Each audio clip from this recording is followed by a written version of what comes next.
Hi everyone, welcome to TAJ என்டர்மிக்ஸ். ஏ மட்டும் தான் இருக்கேன், டியும் காணும் ஜேவும் காணும். ஏன்னா இப்போ டைம் வந்து 1:18 டைம் 1:18 ஆகுது. மதியானம் இல்ல, நைட்டு 1:18 AM ஆகுது. ஸோ அதனால அவங்களால வர முடியல. வர முடிஞ்சாலும் வெளியே ரொம்ப மழை பெஞ்சிட்டு இருக்கு. அதனால நான் மட்டும் எடுக்கணும் அப்படின்ற ஒரு சிச்சுவேஷன். ஸோ நம்ம வீடியோக்குள்ள போவோம். ரீசன்ட் டேஸ்ல சோசியல் மீடியால அதிகமா பேசக்கூடிய ரெண்டு விஷயம் என்னன்னா, ஒன்னு நம்ம தளபதி விஜயோடைய 2ஆம் மாநில மாநாடு, இன்னொன்னு நம்ம தலைவருடைய கூலி மூவி. மாநில மாநாட்டை பத்தி நம்ம வரக்கூடிய வீடியோக்கள்ல பேசுவோம். இன்னைக்கு கூலியோடைய அன்லீஸ்ட் நம்ம சன் டிவில டெலிகாஸ்ட் பண்ணிருக்காங்க. கண்டிப்பா நிறைய பேர் பார்த்திருப்பீங்க. அதை பத்தின ஒரு சின்ன இன்டராக்ஷன் தான். முதல்ல நம்ம படத்துடைய காஸ்ட் அண்ட் கிரூ பத்தி பேசுவோம். எல்லாருக்கும் தெரியும், கூலி படத்தை சன் பிக்சர்ஸ் நிறுவனம் தயாரிச்சிருக்கு. அண்ட் இதுல பாத்தீங்கன்னா ஒரு மிகப்பெரிய சினிமா பட்டாளமே இருக்கு. வெறும் காலிவுட்ல மட்டும் இல்லாம மாலிவுட், சாண்டல்வுட், டாலிவுட், பாலிவுட்னு ஒரு பேன் இந்தியன் லெவல்ல மூவியை கிரியேட் பண்ணிருக்காங்க. Hats off to mister Lokesh Kanagaraj. அப்படி என்ன இருக்கு படத்துல? இன்னும் ரிலீஸ் ஆகல. அப்படி என்ன இருக்குன்னா, ஆக்சுவலா டைரக்டர் லோகேஷ் கனகராஜோடைய மூவிஸ்னாலே எல்லாருமே எதிர்பார்க்கறது என்னன்னா, படம் வந்து எல்சியோட வருதா இல்லையா. எல்லாருமே டீகோட் பண்ண ஸ்டார்ட் பண்ணிருப்பாங்க. அவர் வந்து ஒரு டீசரோ இல்ல ட்ரெய்லரோ ஒரு வீடியோ ஏதாச்சும் ஒரு வீடியோ ரிலீஸ் பண்ணணும்னு அவசியமே கிடையாது. ஜஸ்ட் ஒரு போஸ்டர் ரிலீஸ் பண்ணாலே அதுல இருந்து ஒரு சின்ன சின்ன மைன்யூட்டான விஷயங்களை நோட் பண்ணி கூட அது எல்சியோட வருதா இல்லையான்னு நம்மளுடைய சினிமா ஃபேன்ஸ் எக்கச்சக்கமா இருக்காங்க. டீகோட் பண்ண ஸ்டார்ட் பண்ணிட்டே இருக்காங்க. இன்னைக்கு வரையும் முடிக்கல. லோகேஷ் கனகராஜோடைய இதுக்கப்புறம் வரக்கூடிய படங்களையும் அப்படிதான் பண்ணுவாங்க. மேபி அவர் வந்து அத எல்சியோட கொண்டு வராரோ இல்லையோ. அண்ட் கூலி படத்துல கூட ஷூட்க்கு முன்னாடி அவர் சொல்லிட்டாரு, இது வந்து கண்டிப்பா ஒரு ஸ்டாண்டலோன் பிலிமா தான் இருக்கும், எல்சியோட வராதுன்னு சொல்லிட்டு. ஆனா அப்ப கூட நம்ம ஃபேன்ஸ் விடல. அது எல்சியோட வருமா வராதான்னு இன்னை வரைக்குமே டீகோட் பண்ணிட்டு தான் இருக்காங்க. கேஸ்ட் அண்ட் கிரூவுக்கு போலாம். ஃபர்ஸ்ட் எப்பவுமே நம்ம தலைவர் தான் ஃபர்ஸ்ட், நம்பர் 1. அண்ட் நம்ம பக்கத்து ஸ்டேட்டான கேரளா, மாலிவுட்ல இருந்து the great actor mister Soubin Sagar எடுத்திருக்காங்க. நம்ம நிறைய பேர் அவருடைய மூவிஸ், ரோமன்சம், மஞ்சுமெல் பாய்ஸ், அதெல்லாம் நம்ம இன்னும் நிறைய இருக்கு அவருடைய மூவிஸ். அதுல எல்லாம் அவருடைய ஆக்டிங்ன்றது ஒரு ரியலா நேச்சுரலா இருக்கும். அண்ட் ஆந்திரால பாத்தீங்கன்னா நம்ம நாகார்ஜுனா காரு எல்லாருக்குமே வந்து சைல்ட்ஹுட்ல one of the most favourite ஹீரோவா இருப்பாரு நாகார்ஜுனா. கண்டிப்பா அவருடைய கேரக்டர்ன்றது இந்த மூவில ஒரு இம்பாக்ட்ஃபுல்லான கேரக்டரா தான் இருக்கும். அண்ட் சாண்டல்வுட்ல இருந்து த ரியல் ஸ்டார் உபேந்திரா அவர்களை நம்ம கூலி டீம் காஸ்ட் பண்ணிருக்காங்க. உபேந்திரா அவர்களை வந்து நம்ம நிறைய பேருக்கு தெரியாது. நீங்க சின்ன வயசுல நம்ம விஷால் நடிச்ச சத்தியம் படம் பார்த்திருந்தீங்கன்னா அவரை நிறைய பேர் பார்த்திருக்க வாய்ப்பு இருக்கு. அதுல ஒரு நல்ல கேரக்டர் பண்ணிருப்பாரு. அவர் ஒரு சிறந்த நடிகரையும் தாண்டி அவர் ஒரு சிறந்த இயக்குனர்.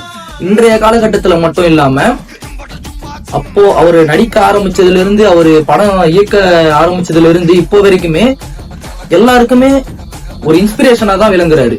அண்ட் நெக்ஸ்ட் ஒன்னு பாத்தீங்கன்னா நம்ம சத்யராஜ் சார் ராஜசேகர் அப்படின்ற ஒரு கேரக்டர்ல பண்ணிருக்காரு. இதுல வந்து நம்ம தலைவரோட ஃப்ரெண்டு. அண்ட் சத்யராஜோடைய பொண்ணா நம்ம ஸ்ருதிஹாசன் மேடம் நடிச்சிருக்காங்க. அதுக்கப்புறம் பாலிவுட்ல இருந்து த கிரேட் அமீர் கான் அவர்கள் நடிச்சிருக்காரு. ட்ரெய்லர்லயே பார்த்திருப்பீங்க, அவருடைய டேட்டூஸ், அவருடைய காஸ்டியூம்ஸ், அவர் கையில அந்த 2 கன்னை வச்சுட்டு அப்படி ஷூட் பண்றதெல்லாம் அட்டகாசமா இருக்கும். ஒவ்வொரு ஃப்ரேமும் தரமா இருக்கும். அண்ட் முக்கியமா ஒரு 2 பேருக்கு இந்த படத்துல நம்ம தேங்க்ஸ் சொல்லுவோம். ஆகஸ்ட் 14th அப்புறம் கண்டிப்பா சொல்லுவோம். அது யாருன்னா, ஒன்னு மிஸ்டர் ஏகம்ஸ் லோகேஷ் கனகராஜ் அவர்கள், அண்ட் இன்னொன்னு அனிருத் அவர்கள், ராக் ஸ்டார். கண்டிப்பா சொல்லுவோம், ஞாபகம் வச்சுக்கோங்க. ஏன்னா இப்ப அனிருத் இப்போ வர யங் ஜெனரேஷனுக்கு பயங்கர இன்ஸ்பிரேஷனா ஒருத்தர் இருக்காரு. அனிருத் மியூசிக்ல அண்ட் டைரக்ஷன்ல லோகேஷ் கனகராஜ் அவர்கள் இருக்காரு. இப்ப இவங்க 2 பேரும் சேர்ந்து, தலைவரும் சேர்ந்து இந்த படத்தை கொஞ்சம் இமேஜின் பண்ணி பாருங்களா எப்படி இருக்கும் அப்படின்னு சொல்லிட்டு. அண்ட் அது மட்டும் இல்லாம ஐப்பு மேல ஐப்பு ஏத்திட்டே போயிருக்காங்க. இந்த அன்லிஸ்ட் வீடியோல கூட எல்லாருமே பேசினாங்க. ஸ்ருதிஹாசன் அவர்கள் பேசினாங்க, அமீர் கான் பேசினாரு, எல்லாருமே காஸ்ட் அண்ட் கிரூல இருந்த ஒவ்வொரு பர்சனும் பேசினாங்க. அண்ட் எப்பவும் போல நம்மளுடைய இயக்கம் மிஸ்டர் லோகேஷ் கனகராஜ் அவர்கள் அவருடைய அசிஸ்டன்ஸ மேடையில ஏத்த மறக்கல. இது வந்து உண்மையான ஒரு அவருக்கு தொழிலுக்கு காட்டுற ஒரு மரியாதைன்னு சொல்லலாம். அண்ட் அனிருத் அவர்கள் அவருடைய என்ட்ரியே வேற மாதிரி இருந்தது. அன்லிஸ்ட் வீடியோல பாத்தீங்கன்னா அவருடைய என்ட்ரியே வேற மாதிரி, அப்படியே அந்த இடத்துல தொங்கி வராரு, ஸ்பைடர் மேன் மாதிரி வராரு. அப்புறம் திடீர்னு பார்த்தா எங்க இருந்து ஜம்ப் ஆகி வராரு, கீழே இருந்து பூமியில இருந்து. ராக் ஸ்டார் தான். அண்ட் இன்னொருத்தர் யாருன்னா அறிவு அவர்கள். அறிவு அருமையா பண்ணிருக்காரு. அலங்க மதிரட்டுமே அப்படின்னு சொல்லிட்டு அது ஏத்த மாதிரி பக்காவான வைப்ல கொடுத்திருக்காங்க ரெண்டு பேரும் சேர்ந்து அந்த சாங்க. அப்புறம் சத்யராஜ் சார் பேசுறாரு, என்னம்மா கண்ணு சௌக்கியமா அப்படின்னு ஸ்டார்ட் பண்றதுல இருந்து அவர் முடிக்கிற வரைக்குமே ஒரு ஃபன்னாவே கொண்டு போறாருங்க. என்னன்னா அவரு ரஜினி சார் கூட ஒரு 7 படம் ஒன்னா சேர்ந்து நடிச்சிருக்காரு. எப்போ அது வந்து 1980s அந்த காலகட்டத்திலேயே. அதுக்கப்புறம் ஒரு 39-40 வருஷம் கழிச்சு கூலியில ஒன்னா சேர்ந்திருக்காங்க. அந்த 7 படமும் வில்லனா நடிச்சிருக்காரு, கூலியில ஃப்ரெண்டா நடிச்சிருக்காரு. இவர் சொல்றாரு ஒரு விஷயம் சொல்றாரு, அது என்னன்னா 47 வருஷமா நான் சினிமா இண்டஸ்ட்ரியில இருக்கேன், அது பெருசு கிடையாது. ஆனா 50 வருஷமா ஒருத்தர் சூப்பர் ஸ்டாராவே இருக்காரு, அது எப்படி ஏன் கேக்குறாரு. உண்மையாவே 50 வருஷமா ஒரு சினிமா இண்டஸ்ட்ரியில சூப்பர் ஸ்டாரா இருக்கிறதுன்றது சாதாரண விஷயமே கிடையாது. அந்த பெருமை நம்ம தலைவருக்கு மட்டும்தான். அண்ட் நெக்ஸ்ட் நாகார்ஜுனா சார் பேசுறாரு. அவர் ஒரே வார்த்தையில முடிச்சிட்டாரு, என்னன்னா கூலி வந்து 100 பாஷான்னு சொல்லிட்டாரு. And next Soubin Sagar master. நான் ஏன் மாஸ்டர்னு சொல்றேன்னா, ஒரு ஆக்டரை தாண்டி ஒரு அந்த டான்ஸ் எனர்ஜி இருக்குல்ல, அந்த எனர்ஜில ரியல் டான்சர்ஸ் கூட ஈடு கொடுக்க முடியலன்னு சொல்லலாம். இது வந்து ஐப்புக்காக சொல்லல, பில்டப்காக சொல்லல. உண்மையாவே நீங்க அந்த அன்லிஸ்ட் வீடியோ பாத்தீங்கன்னா அதுல தெரியும். நம்ம வந்து மோனிகா சாங்ல ஃப்ரேம்ஸ்லாம் கட் பண்ணி போட்டிருப்பாங்க. அதுல என்னன்னா அந்த எனர்ஜி வந்து நல்லா தெரியும். ஆனா அப்ப கூட வந்து கட் பண்ணி நிறைய ரிஹர்சல் பார்த்து அதெல்லாம் இருக்கும். ஆனா இதுல வந்து சிங்கிள் டேக்ல பிச்சிட்டாரு, வேற எதுவுமே சொல்ல முடியாது. அவனால அந்த எனர்ஜி எப்படி இந்த வயசுலயும் அந்த எனர்ஜியை கண்ட்ரோல் பண்ணி அதை அப்படியே கட்டுக்கோப்பா வச்சிருக்காங்கன்னு தெரியல. அப்புறம் அமீர் கான் அவர்கள் வந்தாரு. அவரோட என்ட்ரியே ஒரு கேங்ஸ்டர் ரேஞ்சில இருக்கு.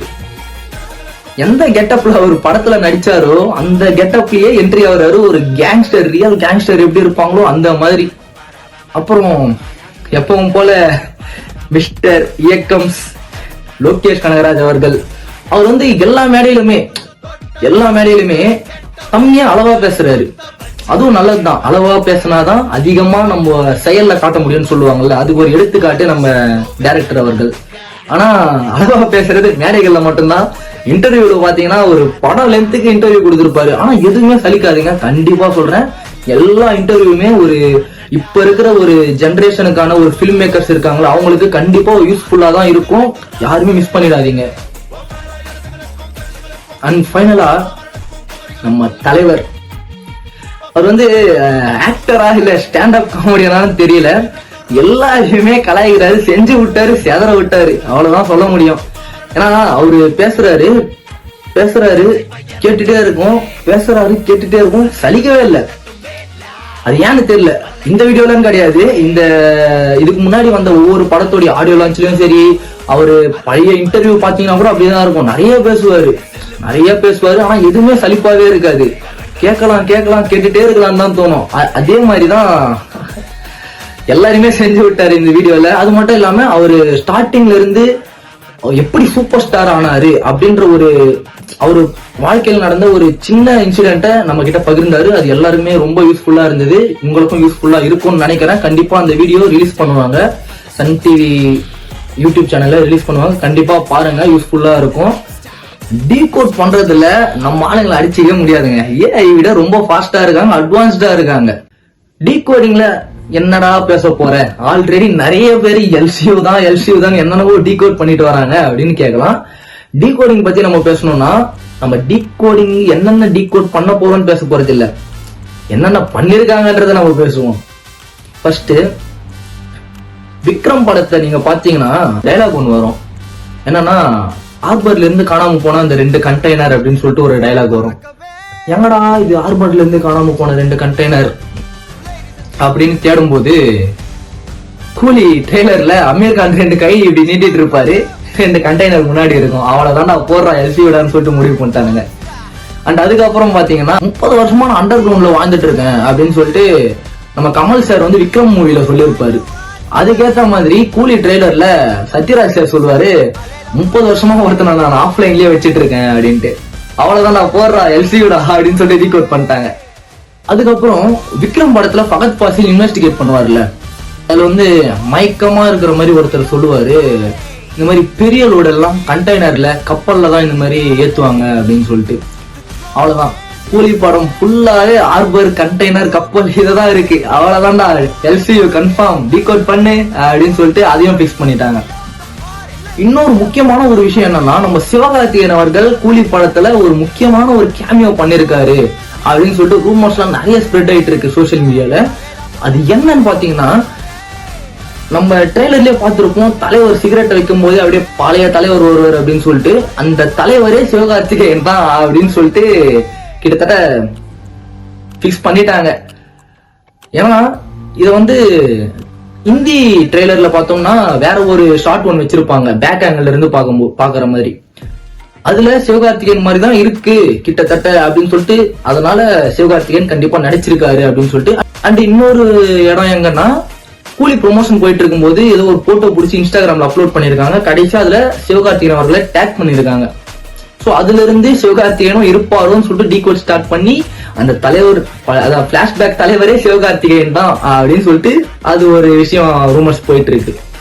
அப்புறம் நம்ம அமீர் கான் அவர்கள் இருக்காங்களே, அவருடைய மேக்கப் அந்த டேட்டூ எல்லாம் பாத்தீங்கன்னா அதுல ஏதோ ஒரு விஷயம் ஜூம் பண்ணி, இங்க வந்து தேலோடைய சிம்பிள் இருக்கு, ரோலெக்ஸோட சிம்பிள் இங்க தேலோட சிம்பிள் அப்படியே மேட்ச் ஆகுதுன்னு சொல்லிட்டு அதையும் எல்சின்னு சொல்லிட்டு கன்ஃபார்ம் பண்ணி டீகோட் பண்ணிட்டாங்க. ஆக்சுவலா இது எப்படி எடுத்துக்கிறதுனே தெரியலங்க. இது மட்டும் இல்ல, இன்னும் நிறைய போயிட்டே இருக்கு. டீகோட் டீகோட் டீகோட் டீகோட் அப்படின்னு சொல்லிட்டு எல்சியூ தான் அப்படின்னு சொல்லிட்டு பிக்ஸே பண்ணிட்டாங்க. ஒரு சில ஆடியன்ஸ் வந்து ஒருவேளை இதுவா இருக்குமோ ஒருவேளை அதுவா இருக்குமோன்னு நிறைய பேசுறாங்க. என்ன இதுவா இருக்குமோ அதுவா இருக்குமோன்னு பார்த்தோம்னா, இது வந்து தீ படத்துடைய சீக்வல் அப்படின்னு சொல்லிட்டு சொல்றாங்க. எதை வச்சுன்னா, நம்ம தலைவர் வந்து அந்த சிகரெட்டை ஸ்வைப் பண்ணும்போது அந்த ஓல்டு தேவா வருவார் பாத்தீங்களா, அது வந்து நம்ம தீ படத்துடைய ஒரு சின்ன கெட்டப் அப்படின்னு சொல்றாங்க. ஒரு சின்ன ஃப்ரேம் தான் இதுல வச்சிருக்காங்க. ஏன்னா அதுலயும் வந்து ஆர்பர்ல ஒரு கோல்டு கடத்துற ஒரு கூலியா தான் இருப்பாரு தலைவர், அதே மாதிரிதான் இதுலயும் இருக்காரு. ஸோ அதனால அந்த படத்துடைய நெக்ஸ்ட் பார்ட்டா தான் இது இருக்கும் அப்படின்னு சொல்லிட்டு நிறைய பேசிக்கிறாங்க. இதை பத்தின உங்க கமெண்ட்ஸ் என்னன்னு கண்டிப்பா பதிவு பண்ணுங்க. ட்ரெய்லர்லயே பார்த்திருப்போம் படத்துடைய மேக்கிங்கும் படத்துடைய camera angles, frames, each and every frames எப்படி இருக்கு, எந்த அளவுக்கு ஒரு அவுட்புட் வந்திருக்குன்னு சொல்லி. அண்ட் அது மட்டும் இல்லாம ஒரு முக்கியமான ஒரு பர்சனை நம்ம விட்டுட்டோம், சாண்டி மாஸ்டர். அவரும் இந்த படத்துக்கு கொரியோகிராஃபி பண்ணிருக்காரு. மோனிகா சாங்லயே பார்த்திருப்பீங்க, ஒவ்வொரு ஸ்டெப்புமே இப்ப இன்ஸ்டாகிராம், யூடியூப், ஷார்ட்ஸ், ரீல்ஸ்னு எல்லாமே பிச்சுட்டு போயிட்டு இருக்குது. இவருக்காக படத்தை பார்த்தே தீருவோம். ஃபர்ஸ்ட் டே ஃபர்ஸ்ட் ஷோ கண்டிப்பா பார்த்தே தீருவோம். கோலிவுட்டுக்கு ஒரு ஃபர்ஸ்ட் 1000 crore பிலிமா கூலி இருக்கும் அப்படின்னு சொல்லிட்டு நிறைய பேர் சொல்றாங்க. கண்டிப்பா இருந்தா நல்லா இருக்கும், நடக்கும்னு நம்புவோம், பார்ப்போம். தலைவர் வில் மேக் இட். ஆகஸ்ட் 14 அன்னைக்கு அரங்கம் மதிரட்டுமே, விசில் பறக்கட்டுமே, இதுதான் நடக்கும். கண்டிப்பா நீங்களும் போய் படத்தை பாருங்க. நம்ம சேனல்ல ரிவ்யூ அப்லோட் பண்ணுவோம், மறக்காம அதையும் பாருங்க. அண்ட் நீங்க என்னென்னலாம் டீகோட் பண்ணிருக்கீங்க, இது எல்சியோல வருமா வராதா, இது வந்து 1000 கோடி அடிக்குமா அடிக்காதா, என்னென்னலாம் டீகோட் பண்ணிருக்கீங்க, இதை பத்தின உங்களுடைய கருத்து என்னன்னு சொல்லிட்டு கண்டிப்பா கமெண்ட்ஸ்ல பதிவு பண்ணுங்க. Tata, bye bye.